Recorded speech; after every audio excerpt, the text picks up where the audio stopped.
Papa Dudut, meron ba kayong comfort food? Yung klase ng pagkain na kapag kinain ninyo, hindi lang kayo mabubusog kundi maibabalik pa kayo nito sa nakaraan. Ako kasi, Papa Dudut, ay meron. At egg sandwich yon. Pero bago ko ikwento kung bakit ay gusto ko munang bumati ng isang mapagpalang katanghalian sa inyong lahat at sa mga kabarangay natin. Ako po si Jing, 35 years old at nakatira dito sa Malate, Manila, kasama ang pamilya ko. Nadiskubre ko ang programa ninyo noong pandemic nang minsan akong nakapakinig ng isa sa mga storya ninyo online. Tapos nagustuhan ko po ito kaya hinahanap-hanap ko na. Ang pakikinig sa Barangay Love Stories ang paraan ko para makapag-relax mula sa pag-aasikaso sa aking mga anak. Magsisimula ang kwento ko noong 18 years old ako, Papa Dudut. Nasa 4th year high school ako noon at kasama ko na lang sa buhay at bahay namin ng Lola Lilia ko, nanay ng mama ko at ang papa nonong ko. Wala akong kapatid. Si mama naman ay iniwan na kami noong sanggol pa lamang ako. Sumama raw siya sa boyfriend niya at nagpakalayo-layo. Hanggang ngayon ay wala akong balita sa kanya at wala na rin naman akong balak alamin kung nasaan siya o kung buhay pa ba siya. Napatawad ko naman siya sa pang-iiwan sa amin pero ayoko nang makipag-ugnayan sa kanya kung bibigyan man ako ng pagkakataon, Papa Dudut.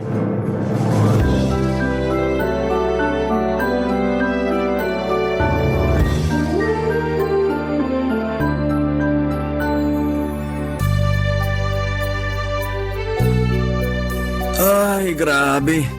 Sakit ng katawan ko. Nak, kuha mo naman ako tubig. Parang di ko na kayang tumayo sa upuan at maglakad. Sige po. Grabe. Ngalay na ngalay mga binti ko katatayo sa trabaho kanina. Buti na lang talaga hindi kami pinag-OT kasi baka di ko na kayanin. Mahirap talaga kumita ng pera rito sa atin. Kahit na anong sipag mo, parang kulang pa rin. Pa, tubig po. Salamat. Kaya ikaw, mag-aral kang mabuti para sa opisina yung maging trabaho mo. Matagal pa naman po yun, 18 pa lang po ako. Malapit na rin naman. Pero parang ayoko pa pong magtrabaho, nakakapagod kasi. Wala namang trabaho na hindi nakakapagod. Mas nakakadagdag lang talaga ng pagod yung mabigat ginagawa mo. Tapos maliit pa sweldo mo. Oo nga po pala, tuwing kailan sweldo nyo? Ha? Bakit mo naman natanong? Sige na po, sagutin nyo na lang. Kinsenas katapusan, bakit? Ayun, sakto. Bakit nga? Kasi po may sasabihin ako. Ano na naman yan, ha? Baka pagkakagastosan na naman yan. Opo, pero matagal pa naman. Parang 2 buwan simula ngayon. Sige, ano ba yan? Magkakaroon po uli kami ng tour bago yung graduation. Gusto ko pong sumama. Lagi mo namang gustong sumama, di ba? Opo, pero hindi naman ako nakakasama. Ay, pasensya ka na. Kasi lagi rin may pinaggagamitan yung pera natin na nakalaan para sa tour mo. Kaya hindi ka nakakasama. Pero gusto ko na pong sumama ngayon. Pagbigyan niyo na po ako. Kasi malapit na rin naman ang graduation namin. Sigurado ka bang gagraduate ka? Ay, oo naman po. Kahit yun na lang yung regalo niyo sa akin. Tsaka para makasama naman ako sa tour namin. Lagi na lang po kung hindi nakakasama eh. Di ba pinaliwanag ko na nga kung bakit hindi? Opo, pero nakakainis pa rin. Huwag kang mainis. Alam mo namang mahirap lang ang buhay natin. Alam ko naman po yun, pero naiingit na kasi ako sa mga classmate ko na nakakasama sa tour namin.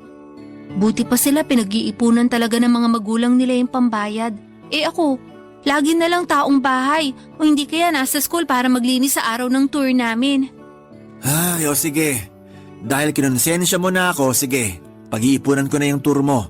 Para makasama ka na rin at di ka na mainggit sa mga kaklase mo. Talaga po? Oo nga. Kaya wag mo na akong simangutan dyan. Salamat po, Pa. The best talaga kayo. Oo, pero sana mapag-ipunan ko. Kasi baka magkasabay-sabay na naman mga bayarin natin. At kailanganin ko yung pera na yun pambayad. Wag naman sana, kasi magtatampo na naman ako sa inyo niyan. Kaya nga pag-iipunan ko na, di ba? Para hindi ka na magtampo. Asahan ko po yan, ha? Batang to, napakasigurista. Siyempre naman po. O siya, masahihin mo muna mga binti ko. Para naman may lakas na ulit ako magtrabaho bukas at sa mga susunod na araw. Naantok na po ko. Sige ka. Pag di ako nakapasok bukas sa trabaho dahil masakit mga binti ko, hindi rin ako makakaipon ng pang-tour mo. Sige na nga po, pero saglit lang ha. Papa Dudut, simula elementary hanggang third year high school ay hindi ko pa naranasang makasama sa mga tour o field trip. Mahirap lang kasi ang pamilya namin at medyo gagastos talaga ng malaki kapag sumama ako. Sinasabi ko naman ng maaga kay Papa para mapag-ipunan niya, Papa Dudut. Pero laging may pinagkakagasosang mas mahalagang bagay ang perang nakalaan para doon. Kaya nga laging masama ang loob ko at nagtatampo sa kanya. Lagi ko rin siyang dinadabugan at nagmamaktol ako sa harapan niya pag hindi nasusunod ang gusto ko. Pero sa huli wala rin naman akong magagawa. Factory worker ang tatay ko at kumikita siya ng minimum. Magkaibigan at magkaklase sila ng nanay ko noong high school at nabuntis niya ito kahit na may boyfriend ito. Pero pareho naman daw nilang ginusto kaso sa huli, iniwan pa rin siya ni Mama nang makipagtanan ito sa iba. Tinanggap na lamang ng Papa ko ang mga nangyari kahit na masakit sa kanya. Nagalit din sa kanya si Lola, nanay ng Mama ko dahil sa ginawa nila ni Mama. Kaya nagsorry si Papa kay Lola at nangako na aalagaan ako at palalakihin. Naawa naman si Lola sa sitwasyon namin noon dahil sanggol pa ako. At ulilang lubos na rin ang Papa ko. Hindi rin siya close sa mga kamag-anak niya dahil barumbado siya noong kabataan niya. Pero nagbago naman siya nang isinilang ako. Kaya naman nag-decide si Lola na kukupin kami at patirahin sa bahay kasama niya. Lalo na't mag-isa na lamang siya ng mga panahong yon, Papa Dudut.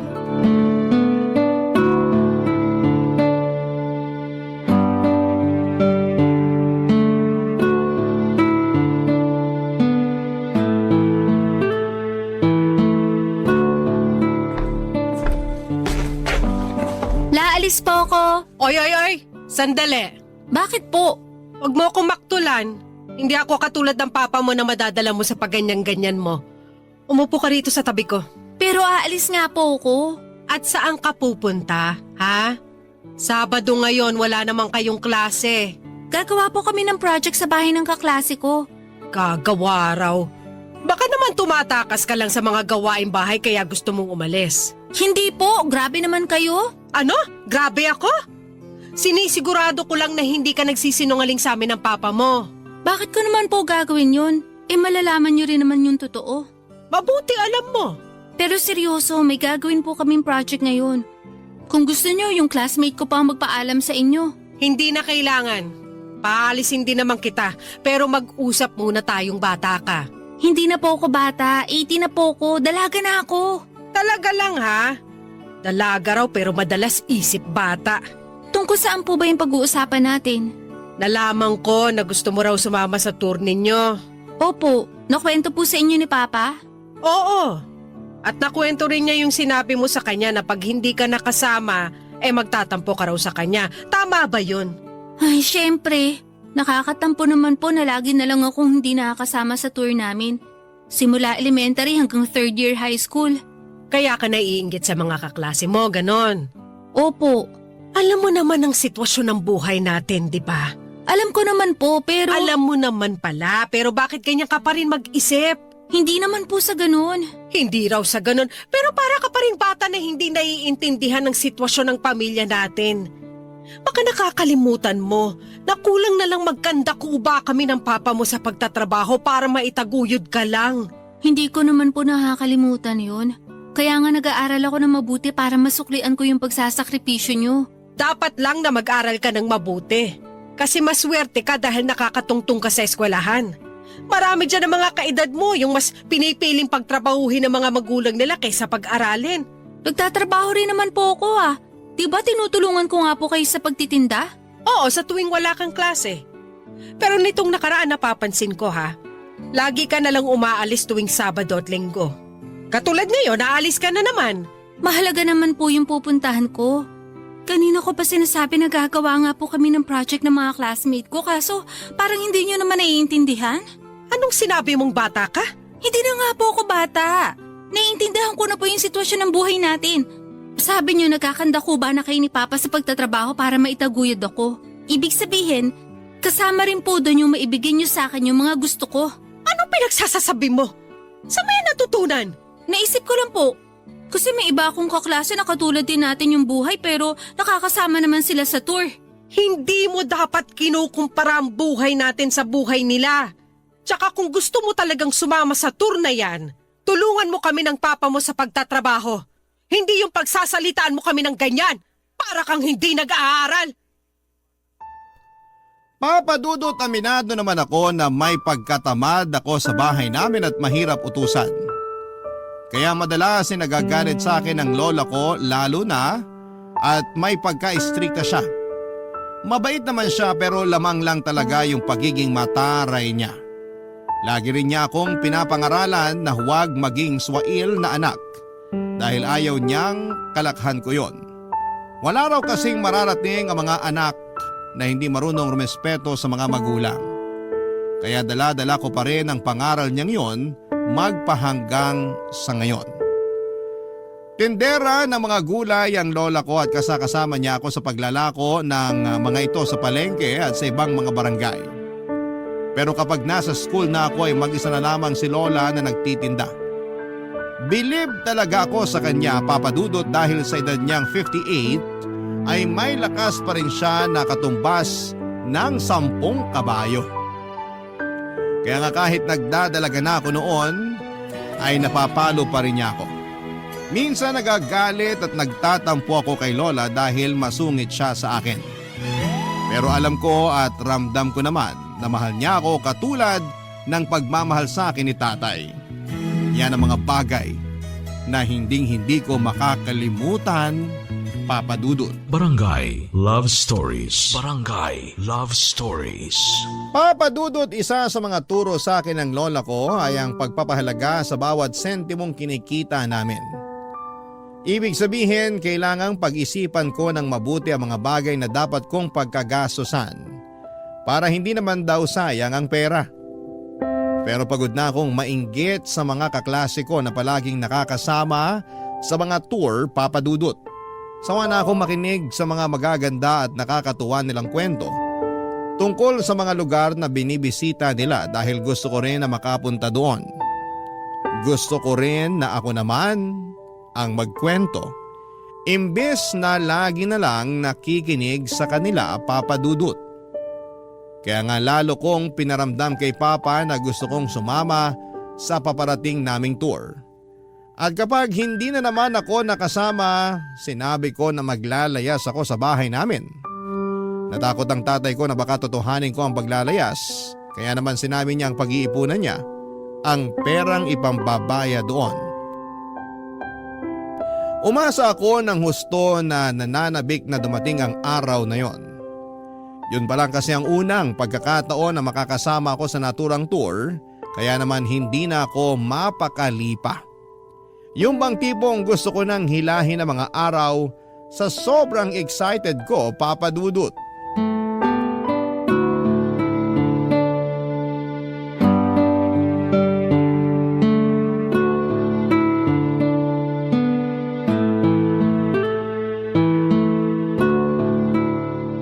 Pa, sa susunod na linggo na po yung tour namin. May pera na po ba kayo? Ha? Ay oo naman, may naipon na ako. Naku, excited na po ako. Pwede ko na po bang kunin? Nagpapabahig na kasi si Ma'am para sa mga siguradong sasama. Sige, sandali. Kunin ko lang sa wallet ko. Oh, ito na anak. Ay, bakit sakto lang po ito? Anong ibig mong sabihin? Wala na po ba kayong pera para may pasobra naman? Said na yung wallet ko. Wala na akong pera rito. Ano ba yan? Kulang po to. Paano magkukulang yan? Sabi mo sakto na yan. Ang ibig ko pong sabihin, pambayad lang to sa tour. Wala pa po rito yung baon ko at pocket money. Pwede ka namang magbaon ng kanin at ulam dyan. Tsaka bakit kailangan mo ng pocket money? Siyempre, baka may bibilin po ako doon sa mga lugar na pupuntahan namin. At saka gusto ko masarap naman po yung ulam ko. Hindi yung lagi nalang itlog, isda at gulay katulad ng inuulam ko sa school. Napakagastos mo namang bata ka. Hindi na po ako bata. Kainis kayo ni Lola. Lagi niyo akong sinasabihan ng ganyan. Para sa amin ng lola mo, bata ka pa. Kasi parang bata ka pa rin mag-isip. Ewan ko sa inyo. Anong ewan mo sa akin? Aba, Jing, hindi ko gusto yung ugali mo at mga pasagot-sagot sa akin, ha? Lagi niyo naman pong hindi gusto ni Lola yung ugali at pagsagot ko eh. Minsan naiisip ko hindi niyo talaga ako gusto kaya ganyan sinasabi niyo sa akin. Hindi totoo yan. Nag-aalala lang kami ng lola mo kasi hindi tama yung ginagawa mo. May anak bang ganyan sumagot sa magulang at lola niya? Tapos di ka na nga nagpasalamat sa akin dyan sa perang binigay ko pang bayad sa tour mo. May bago ka na namang hinihingi. Dapat po kasi pati yung perang pambili ko ng baon tsaka pocket money, pinag-iipunan niyo rin. Ano ka mo? Maiisip ko pa ba yon? Kailangan din natin magbayad ng iba nating gastusin dito sa bahay. Yung pagkain natin, sa kuryente tsaka sa tubig. Minsan lang naman po ako sumama sa tour.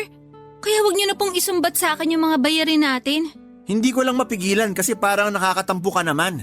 Magtatampo kayo sa akin tapos magsusumbong na naman kay Lola. Anong magsusumbong pinagsasasabi mo dyan?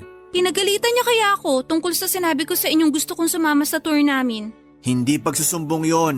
Nagtanong lang yung lola mo kung bakit napapadalas ang pag-overtime ko sa trabaho. Kaya sinabi ko na nag-iipon ako pambayad sa tour mo. Kahit na, pinagalitan pa rin po ako ni Lola at kasalanan niyo yon. Paanong naging kasalanan ko pa? Pambihira ka namang bata ka? Basta, pag-ipunan niyo uli yung pambaon ko tsaka pocket money kasi kailangan ko po yon. Oh, sige na. Pag-iipunan ko ulit. Sa susunod na linggo pa naman yung tour nyo na yan, di ba? Opo, salamat po.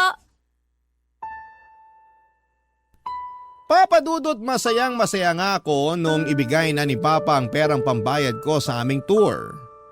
Alam ko kasi sa sarili kong totoong-totoo na yon. Na sa wakas ay makakasama na ako at hindi na lamang basta makikinig sa kwento ng mga kaklase ko tungkol sa kung gaano kaganda ang lugar na pinuntahan nila. Hindi nagtagal ay ibinigay na rin sa akin ng papa ko ang perang para meron akong pang pocket money. Kasama na rin doon ang pambili ko ng baon. Siyempre hindi mawala-wala ang paborito kong egg sandwich na ginawa mismo ng lola ko. Kahit na naiinis sila sa akin ni Papa sa pagiging demanding ko, alam kong mahal nila ako at hindi nila ako matitiis. Noong araw na dumating nga ang tour namin, hinatid ako ni Lola sa school kahit na sabi ko ay kaya ko naman. Pero pinilit niya ako kasi hindi pa siya tapos magbilin ng mga dapat at hindi ko dapat na gawin. Nag-alala kasi siya sa akin kahit na malaki na ako. Kaya nga thankful talaga ako na kahit wala akong nanay ay meron naman akong lola at papa na nag-aalaga sa akin ng mga panahong yon. Oo, may mga pagkakataon pa rin na napapatanong ako sa sarili ko kung anong pakiramdam na magkaroon ng nanay katulad ng mga kaklase ko. Marami kasing bagay na hindi kayang gawin ng tatay ko na mga nanay lamang ang nakagagawa. Tulad ng pagtatali ng buhok ng maayos, paghahanda ng baon at kung ano-ano pa. Buti na lang talaga at nandyan si Lola kaya kahit papaano ay napupunan niya ang pangangailangan kong yun. Papa Dudut.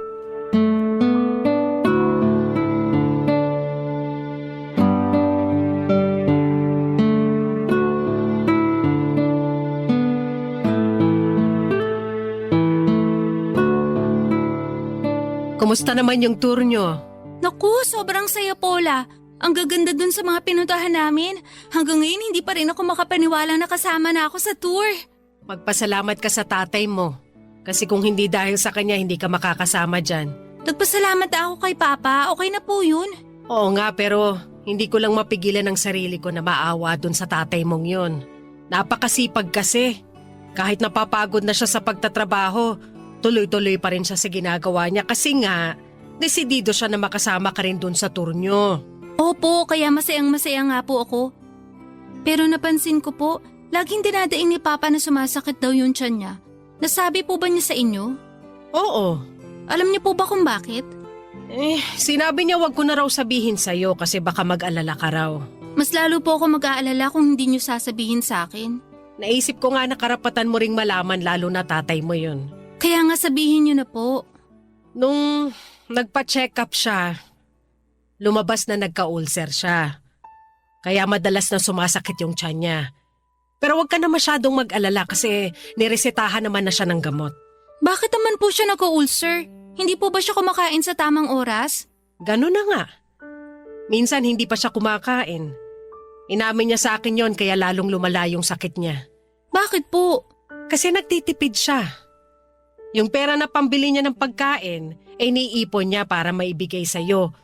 Pambili ng baon at pang pocket money mo. Sinabihan mo raw kasi siya na sakto lang pambayad sa tour yung perang binigay niya. Kaya hiningan mo pa siya. Totoo ba yon? Opo. Pero hindi ko naman po alam na hindi siya kakain para lang may maipang pambaon at pang pocket money ko. Hindi naman kasi tayo mayaman. Yung buhay natin di katulad ng mga kaklase mo na dalawang magulang nila yung naghahanap buhay. Oo, natutulungan ko ang papa mo sa pagtitinda ng gulay. Pero hindi naman pare-pareho yung kita ko. May mga araw na malakas, pero mas marami yung matumal. Tsaka, tumatanda na ako. Kahit na kaya ko pa naman, medyo nakakaramdam na rin ako ng mga sakit-sakit sa katawan. Kaya nga sabi ng papa mo, tumigil na ako sa pagtitinda. Ako naman yung may ayaw kasi gusto kong tumulong sa kanya dahil kawawa naman siya. Siya lang yung nagtatrabaho para sa pamilya natin. Dahil sa sinabi niyo parang nakonsensya naman po ako. Hindi ko sinabi yon para yan ang maramdaman mo. Gusto ko bumawi ka sa kanya kahit na sa mga maliliit na bagay na hinihingi niya. Tulad ng pagpapamasahe sa binti niya pag nangangalay siya. Pero mali pa rin yung inasal mo sa papa mo, ha? Dapat mas naging mapagkumbaba ka. At hindi yung lagi mo siyang minamaktulan. Alam ko naman na alam mo ang sitwasyon ng buhay natin. Kaya sana mas maging maunawain ka. Lalo na sa ama mo kasi ginagawa naman niya lahat para maibigay lang sa'yo yung maayos na buhay. Balang araw may iintindihan mo rin at pasasalamatan mo siya. Salamat po kasi sinabi niyo sa akin yung mga pagsasakripisyo niya. Lalo na para lang makasama ako sa tour namin. Tsaka sa inyo na rin kasi kahit lagi niyo akong pinagagalitan, alam ko na mahal niyo pa rin ako. Siyempre, apo kita kaya mahal kita. Ikaw na lang yung alaala na meron ako mula sa nanay mo simula nung umalis siya. Kaya nga nangako ako noon sa sarili ko na aalagaan kita. Kaya sana wag ka na rin masyadong maldita. Opo, sorry po ulit. O siya, tama na yan. Ituloy mo na lang yung kwento mo tungkol sa mga lugar na pinuntahan nyo. Para naman masaya yung pinag-uusapan natin. Papadudot, nalungkot naman ako matapos kong malaman ang dahilan kung bakit madalas ang pagsakit ng tiyan ni Papa. At mas nakonsensya ako nang sabihin sa akin ni Lola ang tungkol sa mga sacrifices na ginawa niya para lamang makasama ako sa tour namin. Tapos minalditahan ko pa ang tatay ko para lang masunod ang gusto ko. Bigla tuloy bumalik sa alaala ko ang mga pagkakataon na hindi ako naging mabuting anak sa kanya sa tuwing nagmamaktol ako at nagdadabog sa mga utos niya. Doon ay biglang nag-sink in sa isipan ko ang lahat ng mga pangaral ng lola ko sa akin, kaya unti-unti ay nagbago ang pag-uugali ko. Hindi naman ako masamang anak, medyo pasaway lang talaga kaya nga binabawas-bawasan ko na. Hindi rin ako madalas nagreklamo kapag inuutusan ako ni na Lola at Papa. O kapag hindi ko gusto ang ulam, ay hindi na ako papadudot naghahanap ng masarap kasi yun lang ang kinaya ng pera namin.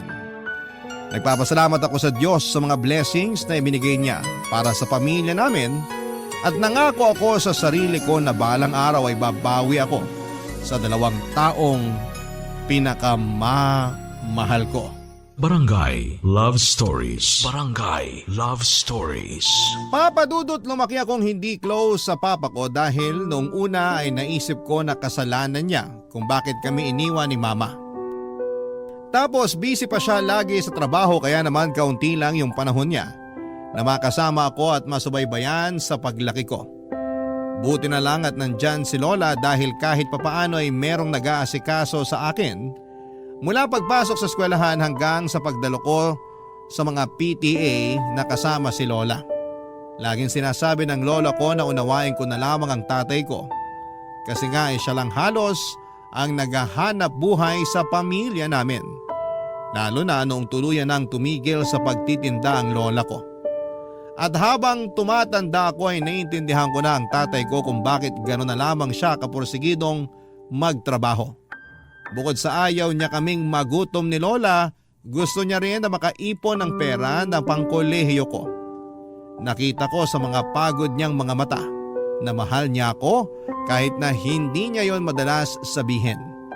Kaya naman naging inspirasyon ko sila ni lola para pagbutihin ang pag-aaral ko at nagbunga ngayon nang makapagtapos ako sa high school ng may karangalan.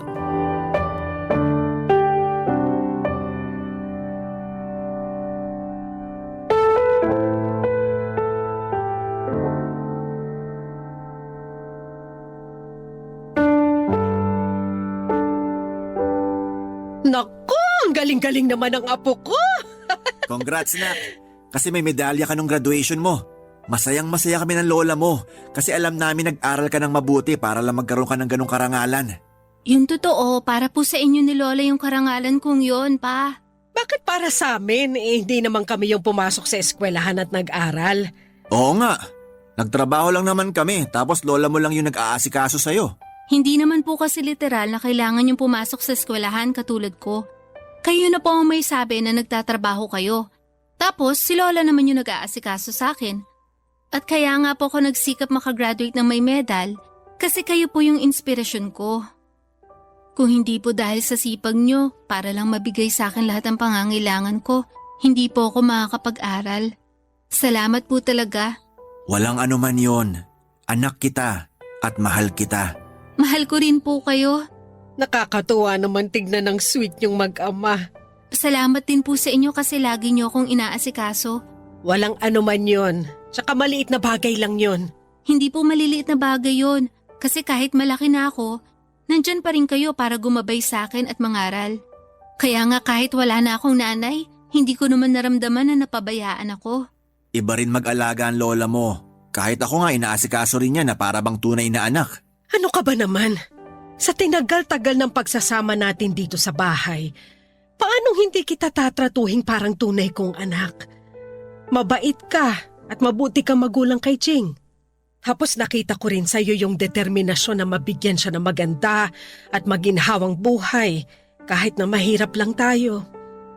Doon pa lang napahanga mo na ako.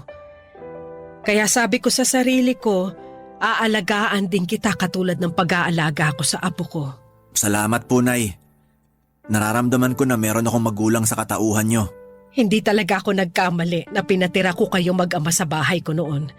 Kasi simula nung iwan ako ng anak ko, pakiramdam ko na wala na rin ako ng rason na mabuhay. Siya na lang kasi yung meron ako pero nawala pa rin siya sa akin. At kasalanan ko po yun. Pakiramdam ko, ako yung nagtulak sa kanya para iwanan kayo. Habang buhay po akong hihingi ng tawad sa nangyari. Napatawad na kita, tsaka tapos na yon. Hindi na ako galit sa'yo. Malaki na rin naman yung anak ko. May isip na siya para malaman ng tama at mali. Alam ko na alam niya ang ginawa niya ng araw na yon. Kung sakaling bumalik po si Mama, patatawarin niyo ba siya? Oo naman. Anak ko pa rin naman siya, tsaka wala na sa akin yun. Nangyari yun, matagal na panahon na. Ikaw pa? Wala na rin kaso sa akin yon. Ang mahalaga, bumalik siya para sa inyo ng lola mo. Ayos na ako na wala sa prioridad niya. Kasi kayo na lang din ang lola mo ang prioridad ko. Ikaw ba, Jing? Sakaling bumalik ang mama mo tapos humingi ng tawad sa pangiiwan niya sa'yo nung baby ka pa lang.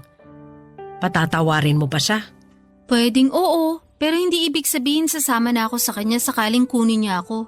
Kasi para sa akin, kayo lang ni Papa ang pamilya ko.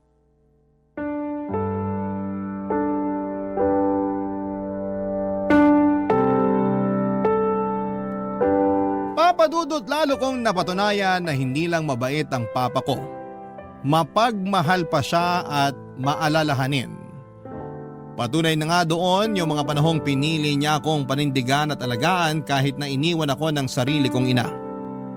Kaya nga inalay ko talaga sa kanila ni Lola ang karangalang natamo ko pagkatapos ng pag-aaral ko.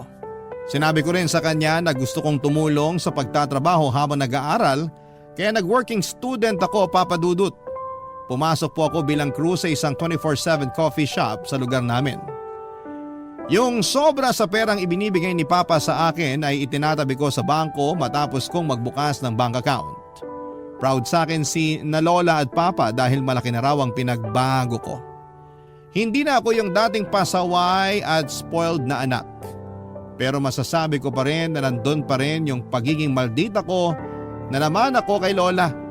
Kapag sinasabi ko yon sa kanya ay laging tumataas ang kilay niya kasi mas maldita pa rin daw ako. Natatawa na lamang ako kapag naaalala ko yon at kahit nga college na ako noon ay lagi pa rin akong ginagawa ng baon ng lola ko. Kasama na nga doon yung paborito kong egg sandwich.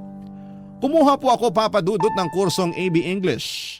Pinagbuti ko talaga ang pag-aaral ko hanggang sa makapagtapos muli ako ng may karangalan. Lahat ng yon ay alay ko kina Lola at Papa. Natatandaan ko na sobrang excited ako na dumating ang araw ng graduation ko. Hindi ko pa kasi sinasabi sa kanila na may medalya ko. Tuwang-tuwa sina Papa at Lola matapos nilang malaman na may karangalan ako noong araw ng graduation ko. Proud na proud sila sa akin pero mas proud ako sa kanila dahil sa mga sakripisyo nila. Kaya lang ay nagbago ang lahat sa buhay namin dahil kinabukasan ay hindi na nagising si Papa mula sa pagkakatulog. Oo, Papa Dudut. Bigla ang namatay ang tatay ko noong sumunod na araw at ang sakit-sakit noon para sa amin ni Lola. Mabilis man na lumipas ang 5 buwan ay hindi naman naging ganon kadali ang pag-move on ko. May mga pagkakataon pa rin na nagbe-breakdown ako dahil nami-miss ko ang tatay ko.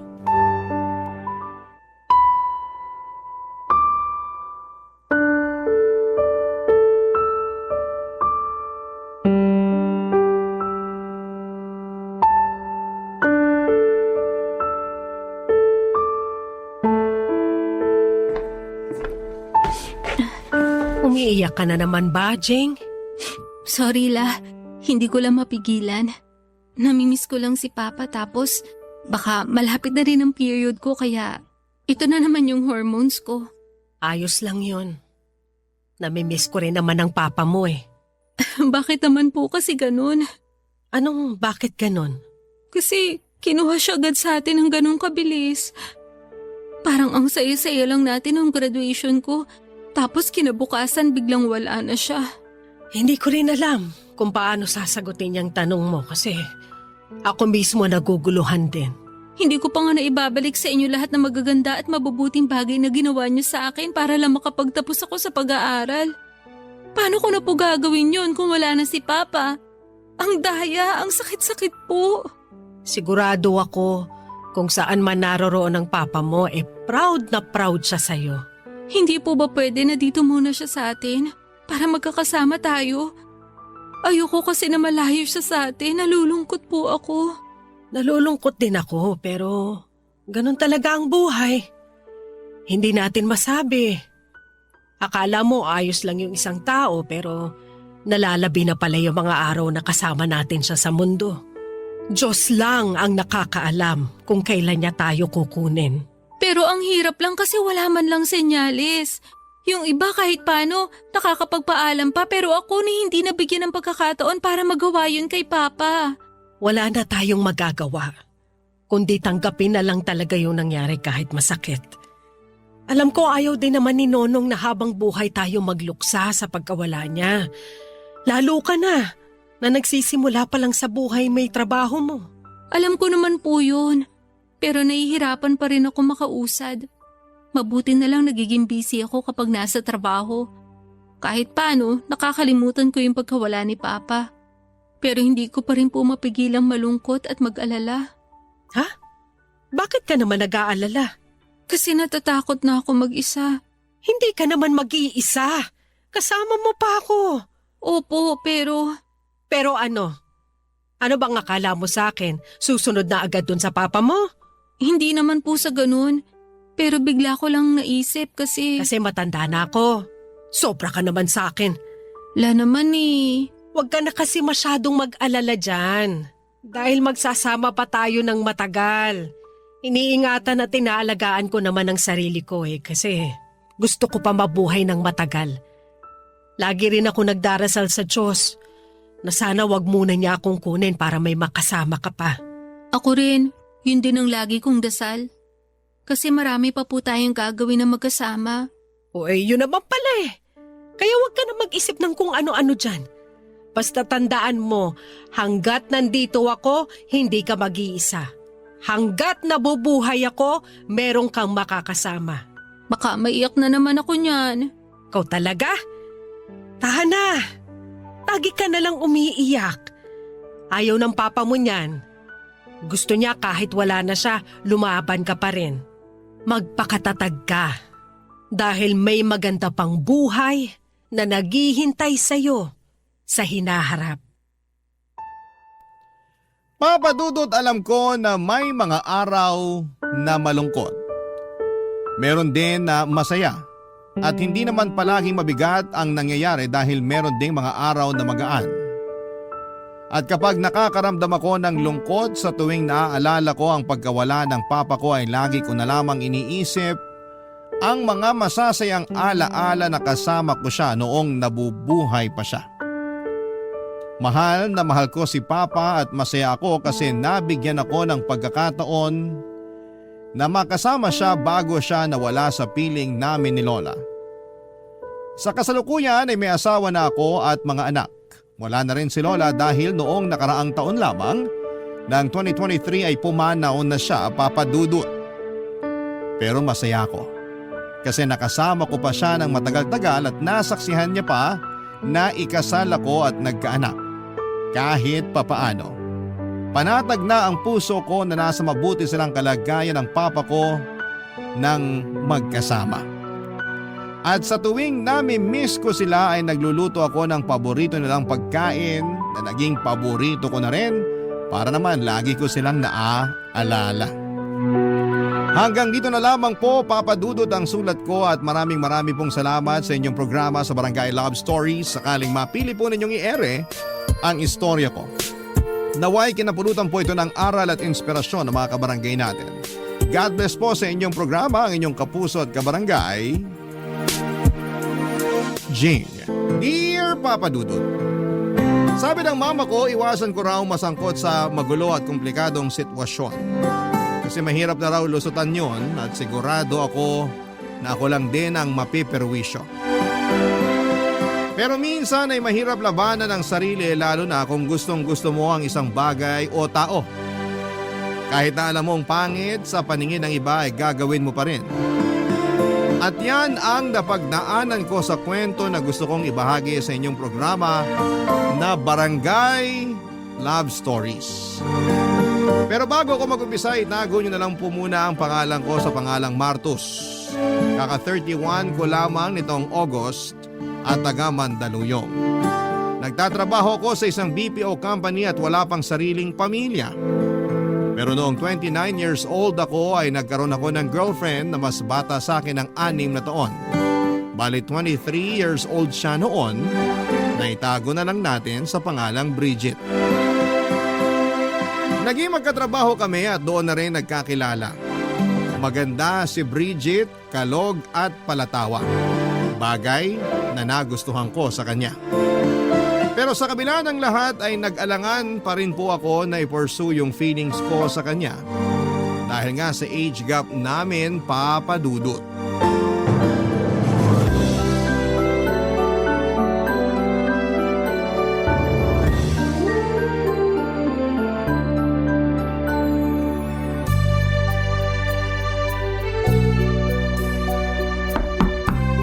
Kuya, ako to, si Pio. Pasok ka, bukas yung pinto. Sige, salamat. May kailangan ka ba? Wala naman. Pero napansin ko kasi na kanina ka pa nandito sa kwarto mo. May problema ba doon? Rest day ko naman ngayong araw, di ba? Wala naman. At alam ko namang rest day mo. Baka nasanay lang ako na lagi kang lumalabas tuwing ganitong araw. Alam mo na, para makipag-date. Mag-happy-happy. Ang tagal na nun bro. Parang kaedad mo pa ako eh. Ilang taon ka na nga ba ulit? 25. Ayun, so bale 4 years ago pa yun. Tsaka may girlfriend pa ako nun. Ngayon wala naman ako mailalabas. Kayo lang nila mama at papa pag gusto nyong gumala. Grabe, 4 years ka na palang single. Hindi ka ba nabobore? Bakit naman ako mabobor? Sarap kaya sa pakiramdam na walang sakit ng ulo. Hindi naman lahat ng babae sakit ng ulo.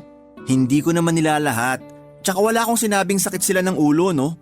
Ang punto ko rito yung pakikipagrelasyon mismo. Kung ganyan tingin mo sa pakikipagrelasyon, ibig sabihin, hindi ka pa nakaka-move on sa ex mo na nang iwan sa'yo dahil nabuntis ng ibang lalaki. Tama ba? Bakit naman siya napasok sa usapan? Happily married na yung tao. Alam ko, pero alam ko rin na nasaktan ka talaga ng gusto dahil sa nangyari. Kahit naman ako, galit pa rin sa ex mong yun. Ang tagal-tagal nyo na, kasal na lang kulang sa inyo pero hindi ka pa niya nahintay. Hindi rin naman siya sigurado kung may hinihintay siya noong mga panahong yun. Anong ibig mong sabihin? Hindi pa kasi ako handang magkaroon ng sariling pamilya. 25 pa lang kami noon. Para sa akin, bata pa yon. At gusto ko pang i-enjoy yung mga panahong kami pa lang yung magkasama. Kaso gusto na niya magkaanak kami. Ilang beses kong sinabi na ayoko pa. Kaya siguro naghanap siya ng iba. Talaga? Hindi ko alam yan ah. Bakit ngayon mo lang sinabi? Hindi ko pa kasi matanggap na may kasalanan rin ako noon. Galit na galit pa naman ako sa kanya. Sinisi ko rin siya pero kung naging handa lang sana ako, hindi siya maghahanap ng ibang lalaki. Hindi niya ako iiwanan. Mahirap naman kasing pilitan na maging handa ka. At least, honest ka na ayaw mo pa. Siguro, hindi lang talaga kayo yung itinadana sa isa't isa. Bakit ba napunta sa aming dalawa yung usapan? Alam nga namang sa aming dalawa. Kayo yung mag-ex, di ba? Ex na nga, di ba? Past is past. Huwag na nating pag-usapan kasi tapos na yon. Pero wala ka pa ba talagang nagugustuhan? Ha? Kung wala ka pa ba akong nagugustuhan? Actually, meron na. Sabi na eh. Pero komplikado kasi… Pamilyado. Naku, lagot ka kay na mama at papa. Sira! Patapusin mo muna ako, pwede? Sorry na, na-excite lang. Sige na, dali. Bakit komplikado? Kasi katrabaho ko siya at mas bata siya sa akin. Gaano ka bata? 23 years old. Bale, 6 years age gap namin. Grabe ka naman. Yung iba nga dyan, more than 6 years, ayos lang. Walang problema. Saka adult na yung 23 ha. Hindi na yun alagaing bata o menor de edad. Yung tungkol naman dyan sa trabaho nyo, uso naman yan eh. Make sure lang na hindi maaapektuhan ng love life nyo yung mismong trabaho nyo. Kasi diyan ka sasabit. Sa bagay, marami nga doon lantaran pa yung pakikipagrelasyon. Wala namang sinasabi ang management. Basta hindi ka lang papatol sa may asawa. Walang problema dun.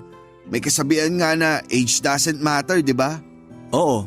Saka ngayon ka na lang ulit nagkagusto sa isang tao. 4 na taon ka ng single. Malay mo, siya na pala yung the one. Tapos pinalagpas mo lang kasi natatakot ka o nag-aalinlangan ka. Wala naman ako nakikitang problema. Papadudot doon ko na-realize na tama naman ang mga sinabi ng kapatid kong si Pio. Ang tagal na rin simula nung huling beses ako nagkaroon ng girlfriend.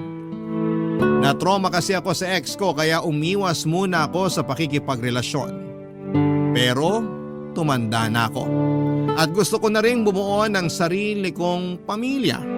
Kaso hindi yata ako swerte sa mga kaedad ko. Pero dahil nga mas bata sa akin si Bridget ay ayoko naman siyang madaliin na magkaanak na kami.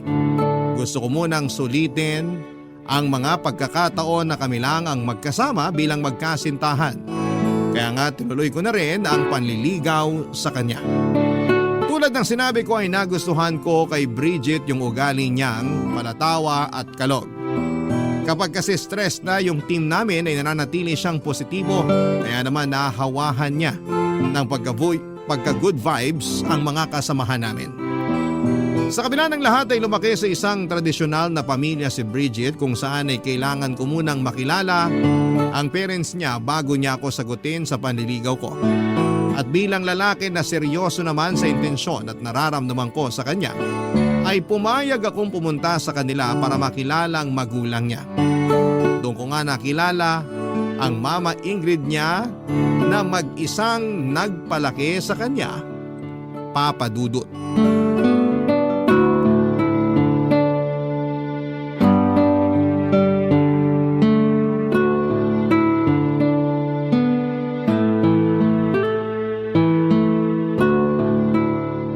Ilang taon ka na nga ulit, Martos?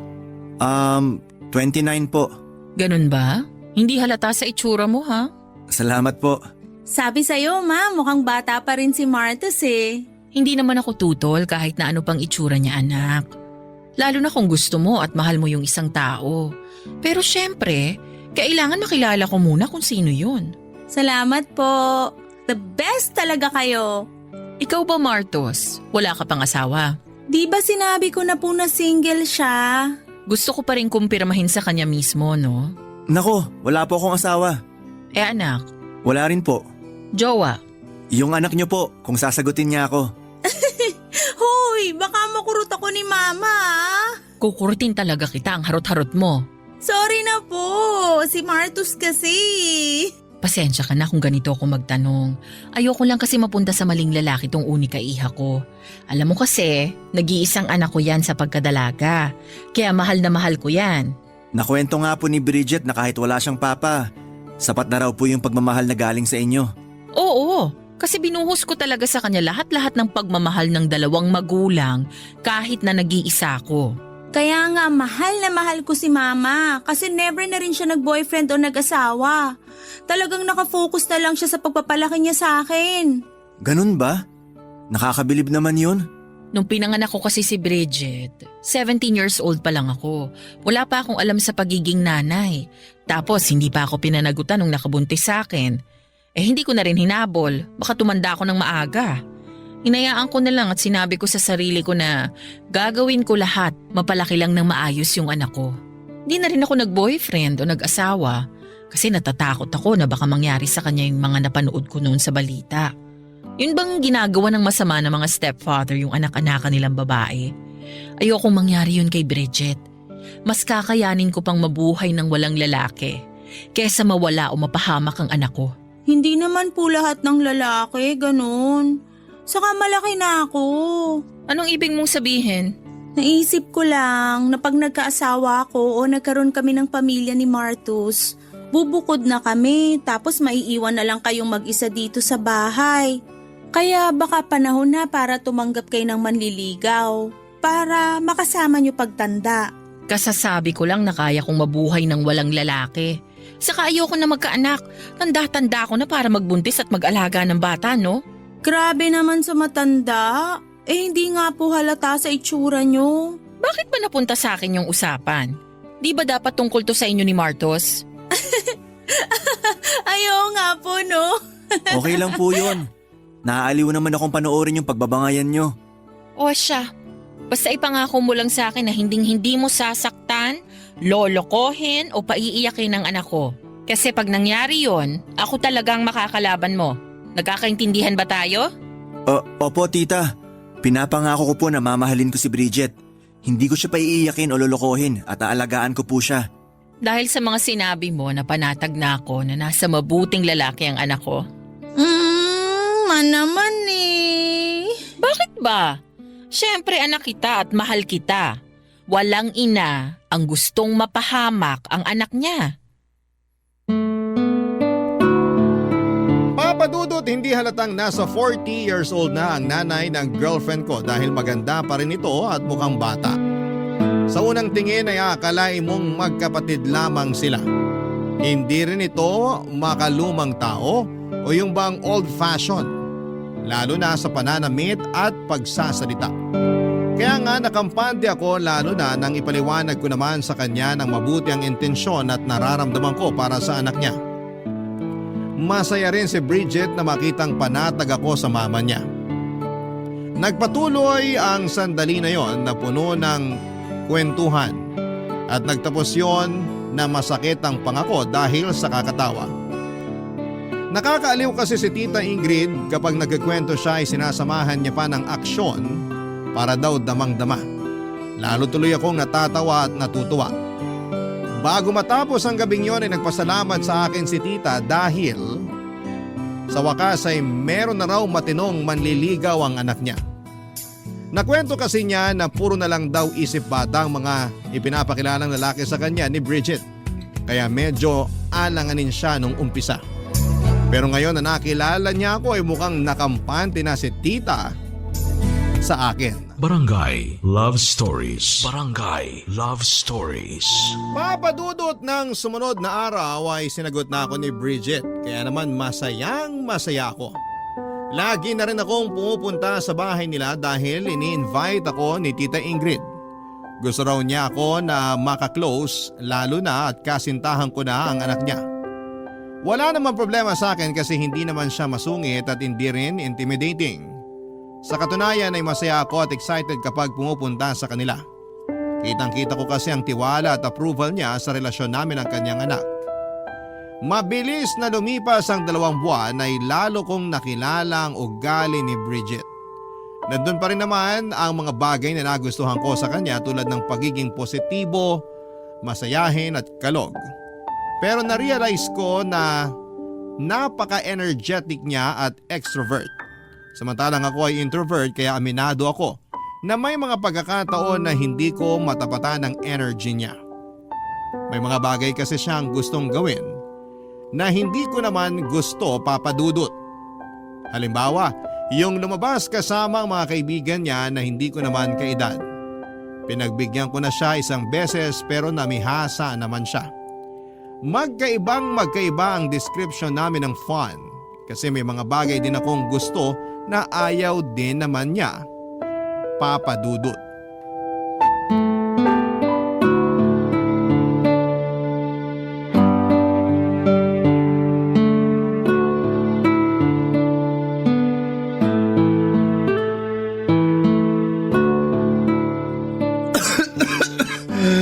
Kuya, masama na yung ubo mo ah. Patingin ka na kaya sa doktor. Ayos lang ako. Naambunan kasi ako kahapon kaya eto, inuubo ako. May sipon na nga rin ako eh. Hala, baka may lagnat ka na rin yan. Wala pa naman pero masama na pakiramdam ko. Uminom ka na ba ng gamot? Oo, kanina pa. Inaantok na nga ako eh. Baka kailangan ko lang ng pahinga. Mabuti pa nga. Basta, babalik ako rito para i-check ka ha. Magluluto si mama ng sopas para may makain ka pagising mo. Sige, salamat. Alis na ako. Dumaan lang ako para kumustahin ka. Magbabasketball muna ako. Pagaling ka. Okay, salamat.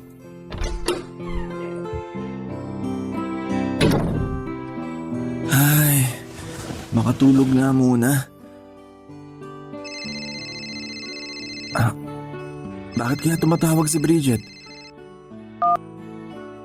Hello? Hello, bebe ko? Di ba sabi ko wag mo akong tawagin ng ganyan? Ikaw naman, ang KJ mo eh. Ang cute-cute kaya ng bebe ko. Anong gusto mo? Lovey-dovey? Mas lalong ayoko. Ganyan ba talaga ang matatanda? Parang walang katamis-tamis sa katawan? Okay na sa akin yung mahal. Ayoko nun, masyadong common. Sige, bahala ka na. Salamat, bebe ko. Ay, may ba tayo? Tumawag na ako kasi di ka sumasagot sa text and chats ko eh. Akala ko ba nasa inyo ka lang? Oo nga. Masama lang pakiramdam ko kaya di ko kayang mag-phone. Sumasakit mata ko pag tumitingin matagal sa screen kahit naka-on na yung reading mode. Ganun ba? Sayang naman yung araw kung nandiyan ka lang sa bahay nyo. Mabuti pa samahan mo na lang ako. Sinabi ko na masama nga pakiramdam ko, di ba? Inuman mo na lang yan ang gamot. Uminom na ako, pero saan ka na naman ba pupunta? Makasaan ka naman? Nakalimutan mo na no. Nagpaalam ako sa iyo kagabi. Sorry, lutang lang. Sabi ko, magbabar hopping kami ng former high school classmates ko. Tuloy naman yun pero nagsabi kasi sila na isasama daw nilang mga jowa nila. Sa lagay ako lang walang kasamang jowa mamaya. Pero... Sige na, sumama ka na. Sige ka, manlalalaki ako para lang may mapakilala sa kanila. Yan ang wag na wag mong gagawin. Kaya nga, sumama ka na. Mamaya pa naman yun, mga 8:00. Pwede ka pang matulog para makapagpahinga ka. Mag-alarm ka na lang pero gumising ka ng mga 6:00. Bakit naman ang aga? Siyempre, susunduin mo pa ako dito sa bahay, no? Hindi ba talaga pwedeng hindi ka pumunta? Hindi saka nakauuna ako. Matagal na namin yung pinlano kasi di nagbabangga mga schedule namin. Ayoko naman mag-back out. Saka para maipakilala na rin kita sa kanila. Hindi ko pa ba sila nakilala? Ang dami ko na kasing minute na mga kaibigan at dating kaklase mo, kaya nalilito na ako. Hindi pa. Bagong batch sila, classmate ko sila nung second year high school. Yung nakilala mo, classmate ko nung third year. Ah, ganun ba? Oo, kaya asahan kita mamaya ah. I love you, bebe ko. I love you too. Bakit walang bebe ko? Sige ka, tampo ko. I love you too, bebe ko. Huwag ka na magtampo. Okay, see you later. Papadudot mukhang seryoso si Bridget nang sabihin niya sa aking manlalalaki na lamang siya kapag hindi ko siya sinamahan sa bar hopping nila. Natakot ako at naisip ko na mabuti na rin na nandun ako para mabantayan ko siya. Kaya nga kahit masama ang pakiramdam ko ng araw na yon ay sumang-ayon na lamang ako sa gusto ng girlfriend ko. Turns out na nagpakalasing siya ng gabing yon at ako ang naging bantay niya. Antok na ako noon pero nilabanan ko dahil kailangan ko pa siyang intindihin. Ayaw pa nga magpaawat ni Bridget sa pag-inom ng gabing yon. Kung todo sayaw din siya sa dance floor at ako na lang ang nahiya sa mga pinaggagagawa niya. Nainis din ako kasi pinagpipiestahan siya ng mga kalalakihan habang kumikembot na may kasama pang patuwad-tuwad. Kaya nga kahit na naggalit na siya sa akin at kamuntik na kaming mag-away, ay inawat ko na siya at niyayang umuwi na sa kanila. Sa bahay nila ay alalang-alala na naghihintay ang mama niya. Magkatulong kami ng mama ni Bridget na ipasok siya sa kwarto niya at ihiga sa kama, papadudot.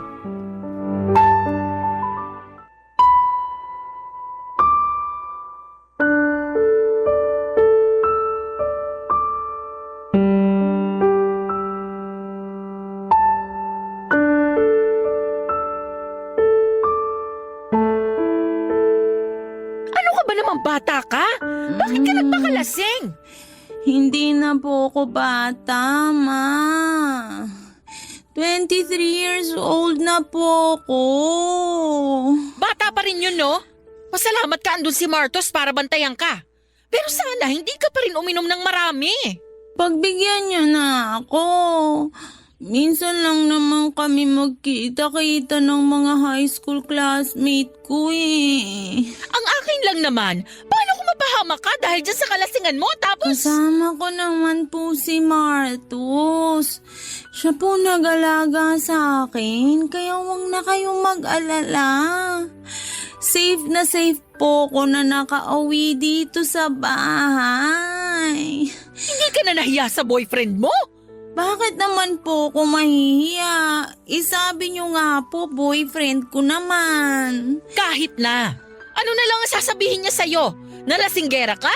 Hindi kita pinalaki ng ganyan. Huwag na po kayo masyadong magalit. Sige kayo, baka tumaas yung presyon nyo. Bukas nyo na lang po ako sermonan. Inaantok na ako. Ay! Ewan ko sa'yo. Mukhang tulog na po yata si Bridget, tita. Oo nga eh. Marami ba talaga ang nainom niya? Medyo po. Ayaw pa nga niya magpaawat eh. Inaaway pa ako pero sabi ko umuwi na kami dahil baka nag-aalala na rin kayo. Nag-aalala na talaga ako kasi anong oras na oh? Tapos hindi man lang nagtitext sa akin. Yung huling text nung nakarating na kayo doon. Tapos wala na. Sorry po, tita. Hindi na rin ako nakapag-text sa inyo kasi sumasakit ulo ko pag matagal nakatutok sa screen ng cellphone. Tapos binabantayan ko na rin si Bridget nung nagsimula na siyang magpakalasing. Ayos lang yon. Hindi mo naman responsibilidad na i-update ako. Responsibilidad yon ng anak ko kasi nanay niya ako. Saka kahit paano kampante naman ako dahil kasama ka niya. Buti nga po sumama ako kahit na masama yung pakiramdam ko. Mahirap na, baka mapano pa si Bridget. Anong sabi mo? Masama ang pakiramdam mo? Opo, Hawakan ko nga ang noo mo. Pakiramdaman ko kung may lagnat ka. Sige po. Naku, mainit ka nga. Sorry po. Labas na lang po muna ako. Doon ka lang sa sala. Huwag ka na munang umuwi. Kasi baka mapano ka pa. Nakakahiya naman po. Sa akin ka pa talaga mahihiya. Para namang ibang tao ka pa, boyfriend ka ng anak ko. Saka 2:00 na ng madaling araw. Alanganing oras na yan. Dito ka na lang matulog. Doon ka sa sofa. Malapad naman yon at saka malambot. Sigurado po ba kayo? Kasi pwede naman ako mag-book ng sasakyan. Oo, sigurado ako. Huwag ka na mag-book. Baka wala rin namang dumating. Ang gawin mo, magsabi ka na lang sa mga magulang mo o sa kapatid mo na dito ka na muna makikitulog sa amin. Para naman hindi sila masyadong mag-alala. Sige po, salamat po. Ako nga ang dapat magpasalamat kasi ligtas mong naihatid sa bahay tong anak ko. Sana wag kang magsawa sa kanya kasi hindi naman yan ganyan kapasaway. Baka naimpluwensyahan lang ng mga barkada kaya medyo tumitigas ang ulo. Pero pagsasabihan ko na lang siya pag nahimasmasan na. Nakikinig naman yan sa akin. O sige na, pumunta ka na dun sa sofa. Dadalhan na lang kita ng unan sa kakumot. Aasikasuhin ko lang muna si Bridget tapos pupuntahan na kita doon. Okay po.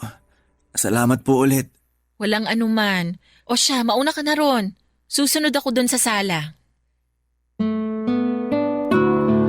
Papa Dudut, hindi maganda o gaga sa pagpapasalamat sa akin si Tita Ingrid dahil ligtas kong naihatid sa bahay nila ang anak niya. Masaya naman ako kasi alam kong nagampanan ko ang pagiging boyfriend ko kay Bridget.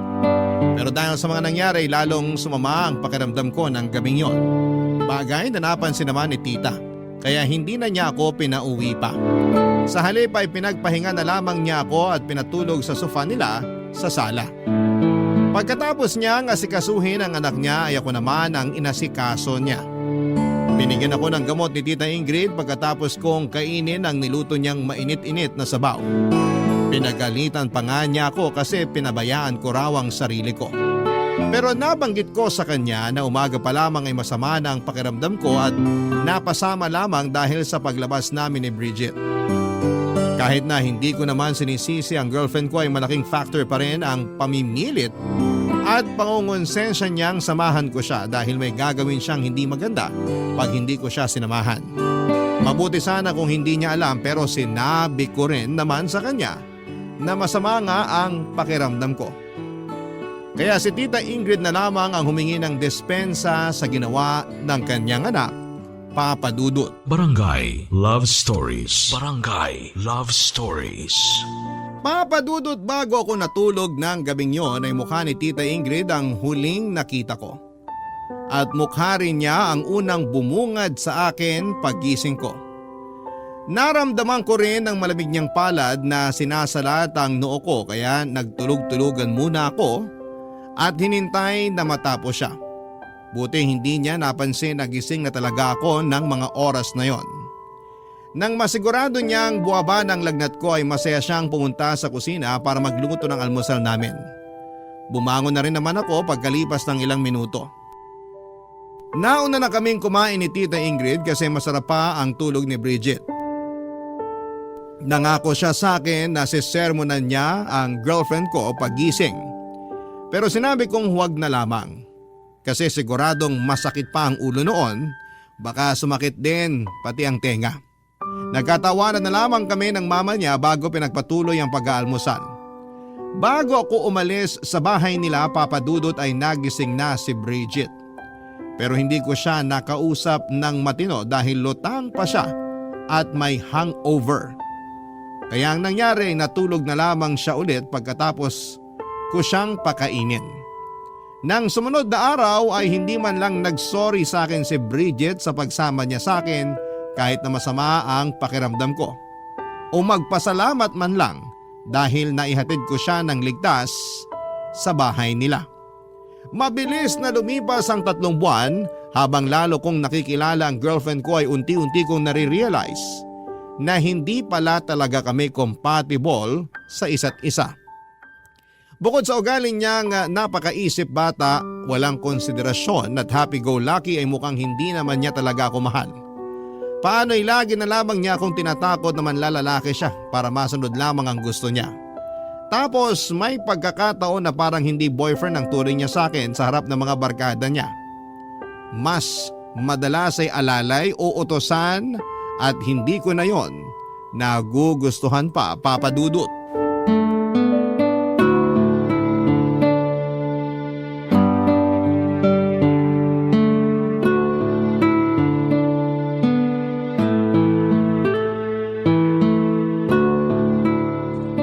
Hindi ka ba nabobore?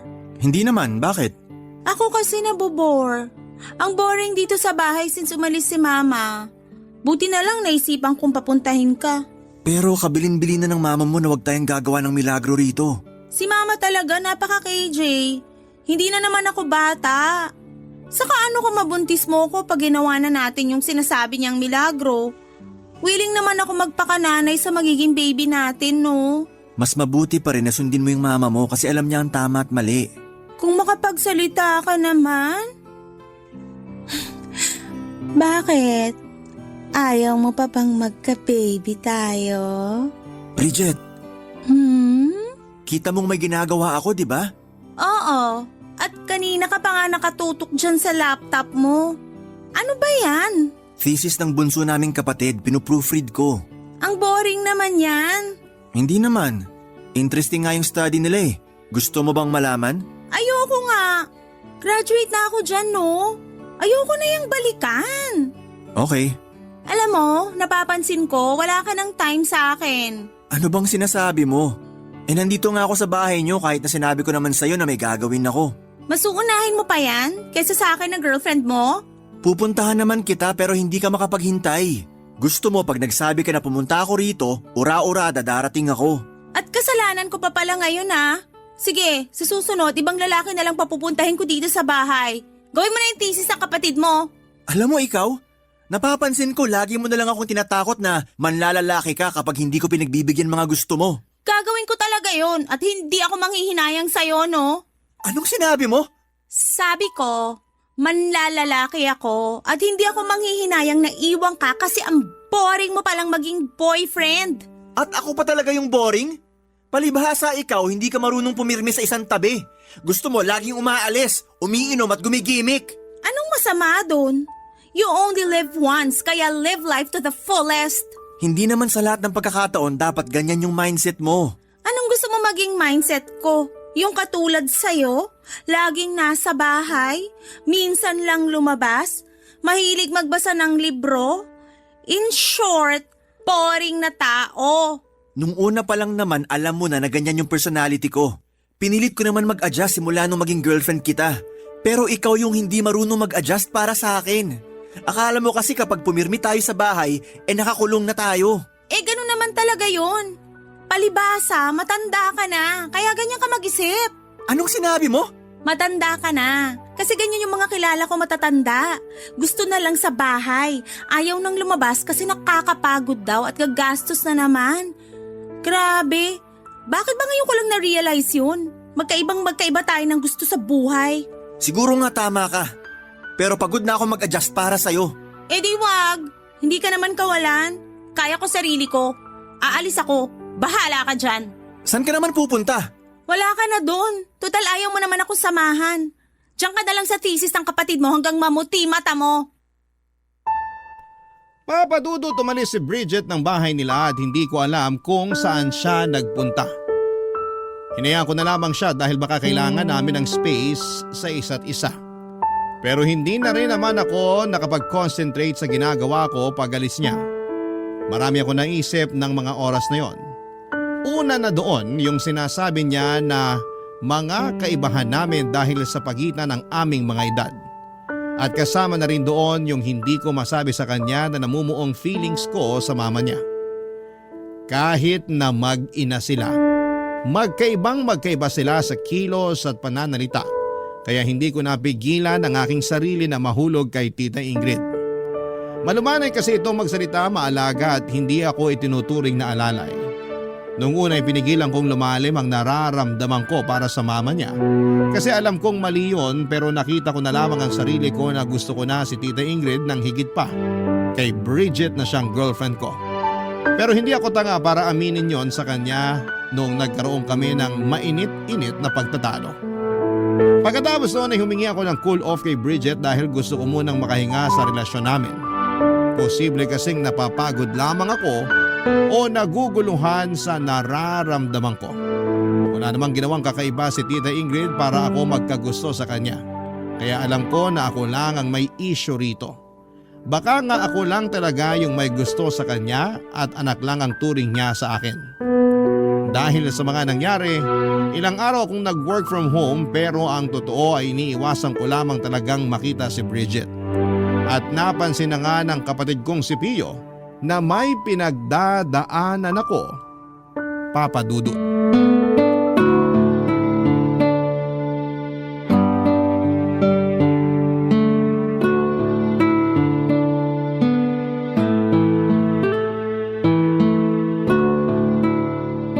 Buti pwede mag-work from home sa inyo kahit hindi na pandemic, no? Hindi naman mahigpit sa amin. Tsaka basta nagagampanan mo yung trabaho mo ng maayos, walang kaso kahit nasaang lupalop ka pa nagtatrabaho. Naks naman! Lipat na lang ako sa inyo, kuya. Change career na ako. Sira. Joke lang. Yung totoo, pumunta talaga ako rito sa kwarto mo para makipagkwentuhan since tapos na naman duty mo. Kilala kita. Hindi mo lang basta gustong makipagkwentuhan. Sige na, ano ba talagang kailangan mo? Hindi naman kita uutangan eh. Hindi ko naman naisip yun. Masyado ka mapanghusga. Siyempre. Ano na nga kasi yung kailangan mo? Break na ba kayo ni Bridget? Hindi pa. Hindi pa. Bakit parang alanganin naman yung sagot mo? Hindi pa kami break. Pero humingi ako ng cool off. Cool off? Ipapunta na rin yun sa breakup. Unofficial pa nga lang. Mukhang tama ka nga. Hindi ko na kasi alam kung paano pa magsisimula ulit sa relasyon namin. Ano ba kasing nangyari? May ginawa ba siya sa'yo? Bukod dun sa mga nakwento ko na ugali ni Bridget, wala naman na. So far, hindi pa niya tinutuloy yung panlalalaki niya. Talaga? Baka naman magaling lang siyang magtago. Hindi ko alam. Pero tingin ko ako talaga may problema sa amin eh. Imbis kasi na ayusin ko yung relasyon namin, parang gusto ko na lang tapusin. Huwag mong sabihin na ikaw talaga yung may iba ha. Naku, kuya. Wala naman akong iba. Pero may gusto na akong iba. Kaya lang komplikado. Ayan ka na naman. Hilig mo talagang ilagay yung sarili mo sa komplikadong sitwasyon. Alam ko namang pagagalitan niyo ako nila mama, kaya nga pinipigilan ko na makagawa pa ng mas malalang bagay. Kanino ka ba kasi nagkagusto? Kilala ko ba yan? Oo, kay Tita Ingrid. Sa nanay ng girlfriend mo? Oo. Naloko na. Kaya nga. Pero bakit naman nagkaganon? Yung totoo, ang laki ng kaibahan nila ni Bridget. Doon ko na-realize na hindi kami compatible ng anak niya. Kasi mas gusto ko yung mindset ng nanay niya. Napaka-mature mag-isip ni tita. Bukod doon, maalaga pa siya at maalalahanin. Malayong malayo kay Bridget na kulang na lang gawin akong utusan niya. Mahilig pang mamilit na gawin ko yung isang bagay na gusto niya kahit na ayaw ko. Pero alam mong mali na magkagusto sa nanay ng girlfriend mo. Kaya tigilan mo yan. Alam ko naman yun. Kaya nga humingi ako ng cool off kay Bridget para mapag-isipan ko kung ano yung tamang gawin. Wala rin naman silang alam tungkol sa nangyayari sa akin. Ikaw lang ang pinagsabihan ko. Salamat kasi sinabi mo.